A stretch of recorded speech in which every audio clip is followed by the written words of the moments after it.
안녕하세요 여러분. 오늘 진행을 맡은 후이입니다. 코스피가 1년 만에 90% 폭등해서 8천을 찍은 나라에서 부동산 지옥이라는 단어를 끌어내고 있는 사람들이 누구인지, 지금 그 명단이 정확히 누구인지 보이지 않으십니까? 오늘 MBC 시선집중에 이용우 전 의원이 출연했습니다. 카카오뱅크 공동대표를 지냈고 21대 국회에서 자본시장법 상법 개정안을 처음 발의했던 분이에요.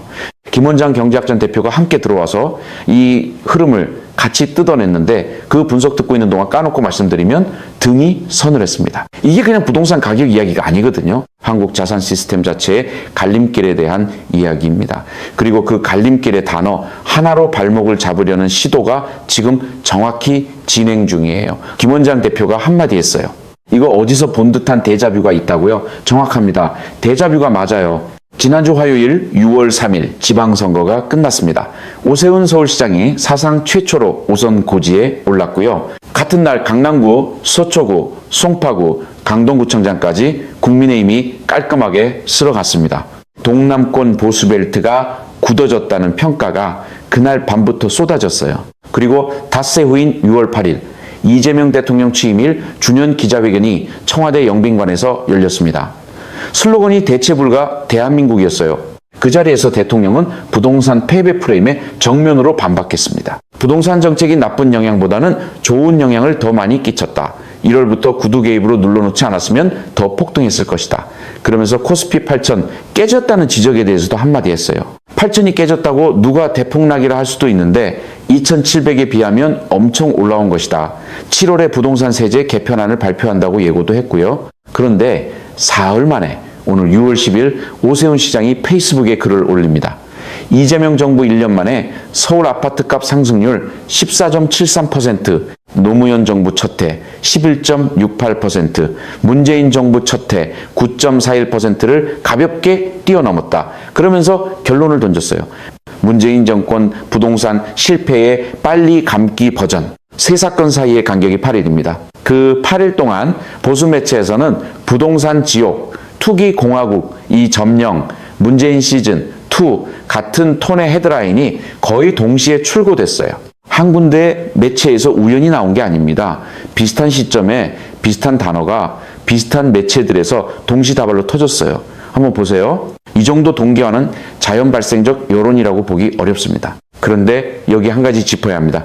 이 부동산 지옥 프레임은 한국 부동산 시장에 대한 정직한 진단이 아니에요. 진단이면 양극화 12.8배라는 5분위 배율 얘기부터 했어야 합니다. 강남 3구는 폭등인데 평택은 마이너스 6.9%, 이천은 마이너스 6.5%, 상위 20%, 집값을 하위 20%로 나누면 12.8배 역대 최고예요. 한국 부동산은 한 덩어리가 아닙니다. 두 개의 시장이거든요. 그런데 부동산 지옥이라는 단어는 그 두 시장을 합쳐서 평균 낸 그림이에요. 평균에 가려진 게 진짜 중요한데 왜 그 평균만 강조할까요? 강남 폭등으로 자산 늘어난 분들이 진심으로 지옥이라고 느낄까요? 평택과 이천에서 자산이 빠지고 있는 분들이 강남과 같은 지옥이라고 느낄까요? 같은 단어가 두 그룹에서 같은 의미일 수가 없어요. 질문 2개 던지겠습니다. 첫째, 왜 하필 코스피가 90% 상승한 이 시점에 부동산 프레임을 띄우는 걸까요? 둘째, 이 단어를 띄우는 사람들의 명단을 정렬해보면 그 분포가 정말 우연일까요? 오늘 세 층을 같이 들여다보겠습니다. 표면, 누가 어떤 타이밍에 어떤 단어를 던지고 있는가? 동기, 그 단어가 가리려는 그림이 무엇인가? 결과, 이용우가 직접 발의해서 통과시킨 자본시장법 상법 개정안이 굳어지면 한국 자산 시스템에 정확히 어떤 일이 벌어지는가? 표면만 보면은 부동산 이야기예요. 동기까지 들어가면 자본시장 이야기로 바뀝니다. 결과층으로 내려가면 한국 경제의 근본 구조에 대한 이야기로 변해요. 이쯤에서 다들 놓치고 있는 부분이 하나 있어요. 이 단어 처음이 아닙니다. 문재인 정부 5년 내내 같은 매체들이 같은 단어를 썼습니다. 그땐 부동산 지옥이었고요. 박근혜 정부 때는 전세 지옥이었어요. 노무현 정부 때는 집값 폭등 정권. 비슷한 단어가 비슷한 매체에서 비슷한 톤으로 진보 정부가 부동산 자산 구조에 손을 댈 조짐만 보이면 어김없이 나옵니다. 양치기 소년이 마을 사람들 앞에서 늑대 외친 게 몇 번이었는지 이쯤 되면 마을 사람들도 셈하고 있어요. 같은 사람들이 같은 톤으로 같은 단어를 반복하면 그 단어 자체가 신호가 됩니다. 뭔가를 막으려고 한다는 신호요. 타이밍이 의심스러운 게 두 가지입니다. 첫째, 6월 3일 지방선거에서 이긴 직후예요. 즉 정치적 협상력이 가장 강할 때 던지는 첫 카드라는 거죠. 둘째, 7월 부동산 세제 개편 발표 직전입니다. 즉 정부가 손대려는 사안이 무엇인지 알고 선제 차단을 시도하는 타이밍이에요. 두 가지가 동시에 겹쳤습니다. 한쪽 카드만 있어도 의심스러운데 두 카드가 같은 주에 떨어진 거예요. 누가 봐도 자연 발생적 여론이 아닙니다. 여기서 끝내고 싶죠. 보수 진영이 정치 공세를 펴는 거다 끝. 그런데 그게 표면이고요. 이용우 전 의원이 짚은 부분은 그 다음입니다. 정치 공세의 진짜 목적이 부동산 그 자체가 아니라는 거예요. 여러분 이거 한번 따져봅시다. 누가 이득을 보는지부터요. 첫 번째, 집단 강남 3구 부동산 자산층입니다. 가장 직접적인 수혜자예요. 부동산 가격이 유지되면 자산이 유지되니까요. 14.73% 폭등, 이 통계상 부담스럽긴 한데 폭등 자체는 본인들에게 유리한 결과거든요. 이분들이 진짜로 두려워하는 건 폭등이 아닙니다. 부동산이 더는 자산 증식 통로가 아니게 되는 그림이에요. 자산 가격이 정상화되고 부동산 외 자산이 매력적이 되는 그 시나리오가 진짜 공포 시나리오인 거죠. 두 번째 집단, 재벌입니다. 상법 개정 1차, 2차, 3차가 모두 재벌 지배구조의 핵심을 건드립니다. 이사 충실 의무에 주주, 보호 명시, 집중 투표제 의무화, 분리선출 감사위원, 2명 이상 3%를 사회이사 감사위원까지 확대. 이게 다 재벌 일가 의결권 통제를 약화시키는 장치예요. 자본시장연구원이 짚은 구체적 사례가 있습니다. 한 상장사가 2024년 12월에 교환사채 발행할 때 처분 예정 자기 주식을 68만 8,073주라고 공시했는데 넉 달 만에 교환가액 조정으로 78만 5,751주로 늘었어요. 같은 해 자기 주식 처분 공시가 2023년 29건, 2024년 43건이었는데 2025년 12월에는 4배 가까이 급증했습니다. 자기 주식이라는 게 그동안 어떻게 활용되어 왔는지 숫자가 보여줘요. 그래서 재계가 이렇게 강하게 반대하는 겁니다. 1차 상법 개정 때 권한대행에게 거부권 행사 건의했고요. 2차 때는 국민의힘이 필리버스터까지 동원했어요. 단순한 법 개정에 그 정도 자원 안 씁니다. 이게 그만큼 효과 있을 거라는 신호예요. 세 번째, 집단, 보수 주류 매체입니다.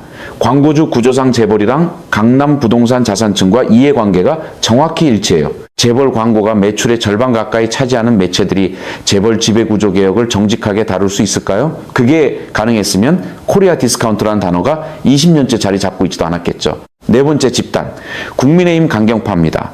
정치 자금줄과 표 기반이 앞에 세 집단과 겹쳐요.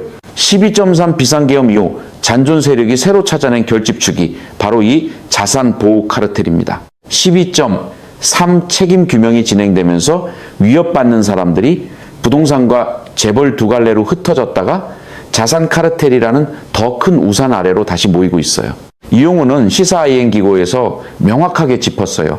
상법은 자본시장법 등 일반 경제법에 대해 헌법과 같은 지위를 갖는다. 즉 상법 개정은 단순한 법 개정이 아니라 한국경제헌법 자체를 바꾸는 작업이라는 거예요. 그 헌법이 바뀌면 위에서 말한 네 집단 모두의 자산 구조와 지배 구조가 동시에 흔들립니다. 여기서 모순 하나 짚고 갈게요. 보수 진영이 평소 외치던 슬로건이 뭐였습니까? 주가 부양, 코리아 디스카운트 해소, 기업 가치 정상화, 이거 줄곧 외쳐왔잖아요. 그런데 막상 코리아 디스카운트의 핵심 원인인 지배 구조 문제에 손을 대니까 어떻게 합니까? 필리버스터, 반대, 거부권 건네. 이거 어이가 없는 거예요. 디스카운트 해소하자던 분들이 정작 디스카운트의 원인을 그대로 보호하고 있는 거잖아요. 솔직히 까놓고 말씀드리면 디스카운트 해소가 목적이 아니었던 거예요. 박지원이 와서 호질한 편 또 쓸 판입니다. 입으로는 시장 정상화, 행동은 정확히 반대. 지상파 뉴스만 보고 있으면 이 두 사안이 같은 그림이라는 게 안 보입니다. 부동산 지역 프레임과 상법 개정 반대가 같은 네트워크에서 나온다는 거. 짚는 매체가 거의 없어요. 왜 없을까요? 짚으면 광고가 빠지거든요. 매체 입장에서는 광고주를 적으로 돌리는 게 가장 큰 비용입니다. 그러니까 짚지 않습니다. 짚지 않는다는 게 무엇을 의미하는지 시청자가 직접 판단해야 합니다. 문제는 여기서부터입니다. 진짜 그림은 이 다음에 나와요. 이용우 전 의원이 발의해서 통과시킨 1차 상법 개정안 2025년 7월 3일 국회 본회의를 통과했습니다. 이재명 대통령 1호 민생법이라고 헤럴드 경제가 보도했어요. 핵심은 상법 제3 182조의 3, 이사 충실 의무 조항입니다. 이 조항이 1998년에 신설됐는데요. 2004년 대법원이 이사의 충실 의무 대상에 주주가 포함되지 않는다고 판결해버렸어요. 그 판결 이후 21년 동안 한국 상장사 이사들은 회사는 지배주주로 사실상 등식 처리해왔습니다. 1차 개정은 그걸 처음으로 법적으로 깬 겁니다.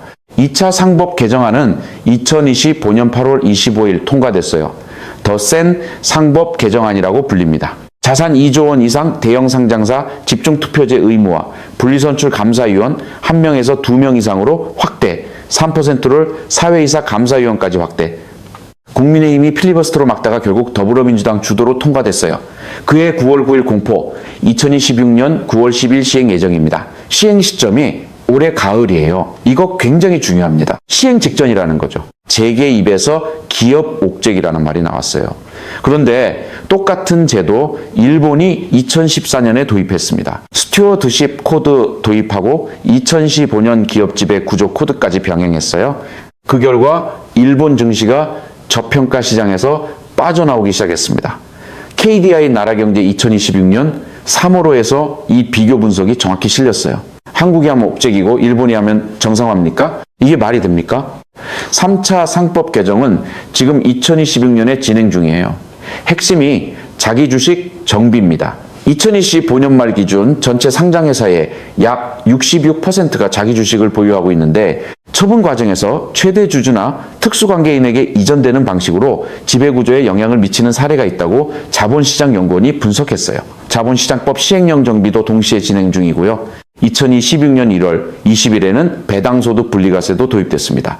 종합과세 최대 45%가 분리과세 14에서 30%로 내려간 거예요. 그러자 어떤 일이 벌어졌을까요? 1월 29일 삼성전자가 1조 3천억 특별 배당을 결정했어요.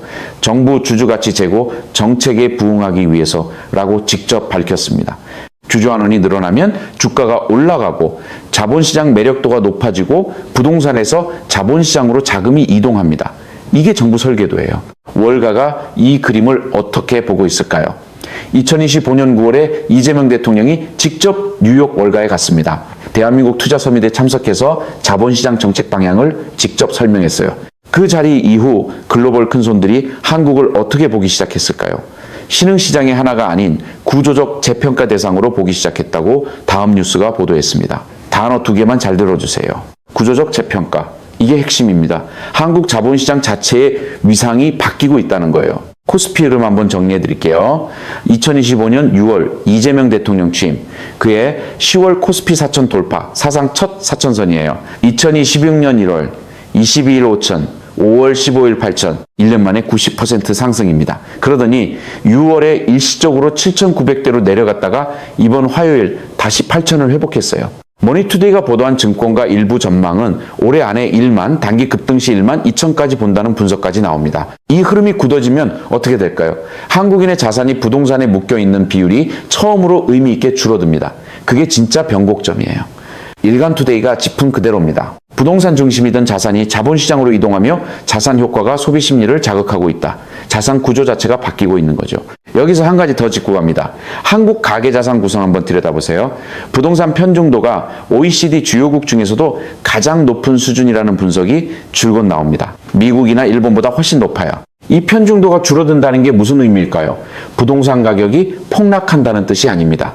다른 자산 비중이 늘어난다는 뜻이에요. 그러니까 코스피 흐름이 단순한 주가 이야기가 아닌 겁니다. 자산의 무게 중심 자체가 옮겨가는 이야기예요. 그게 진짜 구조 변화고요. 이재명 대통령이 지난 6월 1일 본인 SNS에 한마디 올렸습니다. 부동산 불법 투기와 탈세는 이제 용납될 수 없다. 망국적인 부동산 불로소득 공화국에서 반드시 탈출하겠다. 그러면서 국세청 부동산 탈세 신고센터 5개월 운영 결과를 공유했어요. 780건 신고 들어왔고 80%가 서울, 경기, 인천에 집중돼 있다는 조국혁신당 차규근 의원실 분석이었습니다. 정부는 이미 데이터를 손에 쥐고 있어요. 7월 세제 개편이 어디로 향할지 이 데이터를 보면 짐작이 갑니다. 그러면 반대 진영 입장에서는 어떤 시나리오일까요? 자본시장이 진짜로 부동산 대안으로 자리 잡으면 부동산 수요가 줄어들고 자산 가격이 정상화되고 강남 상고 자산층은 손해입니다. 동시에 상법 개정 효과로 재벌 지배구조 통제력은 약화되고 일가 의결권 영향력은 축소돼요. 이 두 가지가 같은 정부 임기 안에서 동시에 진행되는 게 부동산 자산층 더하기 재벌 더하기 보수 매체 더하기 국민의힘 강경파가 진짜로 두려워하는 그림입니다. 그래서 부동산 지옥이라는 단어가 지금 이 시점에 나오는 거예요. 단어를 막는 게 아니라 정치 동력을 끊는 작업이에요. 7월 부동산 세제 개편 발표 직전에 분위기를 흐려놓으면 강력한 세제 개편을 밀어붙이기가 어려워지거든요. 그러면 부동산 자산 보호와 재벌 지배구조 보호가 동시에 가능해지는 거고요. 코스피 90% 올라간 나라에서 부동산 지옥이라고 외치는 거, 이분들 일관성 하나는 인정해야 합니다. 그분들 사전에는 호황은 없고 지옥만 있는 모양이에요. 이건 자충수 두는 겁니다. 자기들이 외치던 코리아 디스카운트 해소가 막상 진행되는데 그걸 막으려고 부동산 단어를 끌어오는 거잖아요. 자기 발에 자기가 걸리는 그림이죠. 여기서 한층 더 내려갑니다. 12점, 3. 비상계엄, 책임 규명 네트워크와 부동산 자산 보호 네트워크, 이 둘이 얼마나 겹치는지 보면 그림이 또 달라져요. 12.3 책임 규명에 적극적이지 않은 매체들이 지금 부동산 지옥 단어를 가장 적극적으로 띄우고 있어요. 우연일까요? 같은 매체, 같은 광고주, 같은 자산 구조예요. 친윤계 잔존 세력이 새로운 결집축을 찾고 있는데 그 축이 부동산과 재벌 두 갈래로 갈라져요. 12.3 책임 규명을 흐려놓는 사람들과 자본시장 개혁을 흐려놓는 사람들 명단을 정렬해 보면 거의 같습니다. 내부자들 그 술자리 장면 그대로네요. 정치, 매체, 자본이 한 테이블에 앉아있는 그림이에요. 여기서 끝내고 싶죠. 보수 카르텔이 부동산 자산을 지키려고 한다. 끝. 그런데 그게 또 표면이에요. 진짜는 그 너머입니다. 이용우가 말한 한마디를 다시 가져옵니다. 상법 개정은 종착점이 아니라 출발점이다. 이 한마디가 정확히 뭐를 가리키는지 보면 그림이 완전히 달라져요. 코스피 1만이 무서운 건 숫자가 아닙니다. 한국의 부자가 어디서 나오는지가 바뀌는 거예요. 부동산이 더는 부의 통로가 아니게 되고 자본시장과 생산적 자본이 그 자리를 대신하기 시작합니다. 이게 일어나면 한국에서 부자가 되는 방식의 정의 자체가 바뀝니다. 부동산 자산을 보유한 기성자산층이 생산적 자본을 만들어내는 새로운 자산층에게 자리를 내주기 시작하는 거고요. 그러니까 결국 그 단어는 부동산을 걱정해서 나온 게 아니에요. 부동산이 끝날까 봐 나온 겁니다. 이 한 문장만 들고 가셔도 됩니다. 처음에 명단 얘기를 했죠. 강남 3구 자산층, 재벌, 보수매체, 국민의힘 강경파, 이게 우리가 처음에 떠올린 명단입니다. 그런데 이용우가 풀어낸 그림에서 보면 이 명단은 그냥 부동산 명단이 아니에요. 한국 자산 구조 그 자체를 보호하려는 명단입니다. 부동산은 그 구조의 일부일 뿐이고요. 코스피 1만이 그 명단 전체를 위협하는 거고요. 여러분이 뭔가 이상하다고 느꼈던 그 감각 있잖아요. 왜 코스피가 8천인데 다들 부동산 얘기만 하지 하는 그 감각이요. 그게 맞았던 겁니다. 이쯤 되면 부동산 지옥이라는 단어 자체가 자산 구조 보호의 마지노선이라는 게 보입니다. 단어 하나로 한 시대의 자산 시스템을 지키려는, 솔직히 가성비 하나는 끝내주는 작전이에요. 이용우가 풀어낸 그림은요, 한국 경제가 그동안 황금알 낳는 거위를 부동산이라고 착각해왔다는 거예요. 진짜 황금알은 생산적 자본인데 그걸 부동산에 묶어두면서 거위가 알을 낳을 시간 안 줬던 겁니다. 자본시장법 상법 개정이 하는 일이 그 거위를 다시 풀어내는 작업이에요. 거위를 풀면 알이 나오기 시작합니다. 그래서 지금 같은 코스피 흐름이 가능해진 거고요. 이 프레임이 굳어지면 결과적으로 누가 가장 이득을 보는지 이 질문 하나만 따라가도 그림이 정리됩니다. 코스피 90% 상승은 안 다루고 부동산 14.73%만 다루는 매체들이 12.3 책임 규명은 또 어떤 톤으로 다뤘는지 비교해 보세요. 톤이 완전히 다릅니다. 같은 매체에서 같은 시점에 같은 사안을 그렇게 다르게 다루는 게 이게 그냥 편집 차이가 아니에요. 구조예요. 이게 부동산 한 사안의 이야기가 아닙니다. 한국이 부동산 불로소득 공화국에서 생산적 자본 공화국으로 갈 수 있느냐, 그 갈림길의 이야기예요. 그리고 그 갈림길의 단어 하나로 발목 잡으려는 시도가 지금 보이고 있는 겁니다. 이용우가 시사 IN 기고를 이렇게 끝맺었어요. 상법 제382조의 3 이사 충실 의무의 개정은 종착점이 아니라 출발점이다. 이 한 줄이 의미하는 게 뭘까요? 자본시장법 개정, 상법 개정, 코스피 1만 시나리오, 이 세 가지가 동시에 갈 때 한국 자산 구조 자체가 바뀝니다.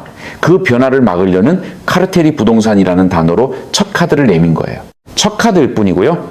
그러면 다음 카드는 뭘까요? 7월 부동산 세제 개편 발표가 나오면 그쪽 진영은 더 강한 단어를 끌어올 겁니다. 그리고 그 다음에는 환율 카드가 나올 가능성이 큽니다. 지금 원달러 환율이 1494원, 외환위기 이후 최고 수준이거든요. 경제위기 단어가 환율 흐름과 묶여서 나올 수 있어요.